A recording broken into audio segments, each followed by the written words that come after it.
हमें तो अपनों ने लूटा, गैरों में कहाँ दम था। कुछ ऐसा ही हाल इजराइल का चल रहा है। जिस इजराइल की अब तक बहादुरी के किस्से पढ़ रहे थे, उसी इजराइल से ऐसी खबर सामने आई कि पूरी दुनिया हैरान रह गई। आखिर क्या ऐसी नौबत आ गई कि बेंजामिन नेतन्याहू को अपने सबसे भरोसेमंद दूत को बर्खास्त करना पड़ा। आइए जानते हैं क्या है पूरा मामला। नमस्कार, आप देख रहे हैं पंजाब केसरी.com और मैं हूं आपके साथ निकेत कुमार झा। मिडल ईस्ट में चल रही जंग के बीच इजराइल के प्रधानमंत्री नेतन्याहू ने अपने रक्षा मंत्री योआव गैलेंट को बर्खास्त कर दिया।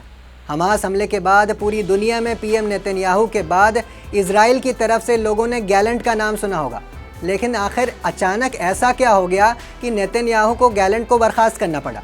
आपको बता दें कि इजराइल के प्रधानमंत्री बेंजामिन नेतन्याहू ने मंगलवार को रक्षा मंत्री योआव गैलेंट को बर्खास्त कर दिया।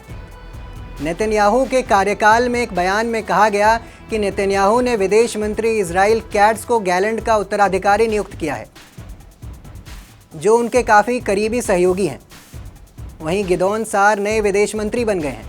आपको बता दें कि पिछले 13 महीने से गैलेंट और नेतन्याहू दोनों ही आतंकवादी समूह हमास के खिलाफ गाज़ा में ऑपरेशन चला रहे थे।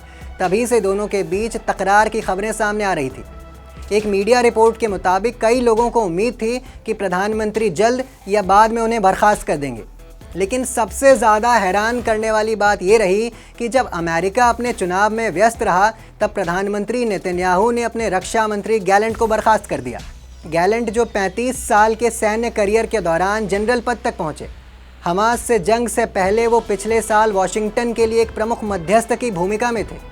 ये बदलाव कुछ ऐसे वक्त में हुआ है जब गाज़ा और लेबनान में इजराइल अपने अभियान को बहुत तेज़ी से चला रहा है। गाज़ा में तो हमास को लगभग ख़त्म कर दिया गया है। ईरान समर्थित हिजबुल्लाह के ख़िलाफ़ तो इजराइल ने बहुत ही आक्रामक अभियान चला रखा है। दोनों समूहों के शीर्ष कमांडरों को मारने के बाद अब नए चरण में जंग पहुंच चुकी है। मगर कहानी में आता है नया ट्विस्ट। गैलेंट को नेतन्याहू बर्खास्त कर देते हैं। प्रधानमंत्री बेंजामिन नेतन्याहू द्वारा देश के रक्षा मंत्री योआव गैलेंट को निकालने के बाद इजराइल में विरोध प्रदर्शन शुरू हो गए हैं। एक रिपोर्ट के मुताबिक नेतन्याहू ने कहा कि दोनों नेताओं के बीच विश्वास का संकट उनके फैसले का कारण बना, ये कहते हुए कि गैलेंट पर उनका विश्वास हाल के महीनों में मिट गया और विदेश मंत्री इजराइल कैट्स उन्हें बदलने के लिए कदम उठाएंगे। इस खबर के बाद गैलेंट ने सोशल मीडिया पर एक पोस्ट शेयर किया और लिखा कि इजराइल राज्य की सुरक्षा थी और हमेशा मेरे जीवन का मिशन बनी रहेगी। आपको बता दें कि बेंजामिन नेतन्याहू और गैलेंट का लंबे समय से आपस में विरोध चल रहा था। इसके बाद भी जंग के 13 महीनों तक गैलेंट अपने पद पर बने थे। देश दुनिया की तमाम खबरों के लिए देखते रहें पंजाब केसरी.com। साथ ही कमेंट सेक्शन में अपनी राय ज़रूर दें।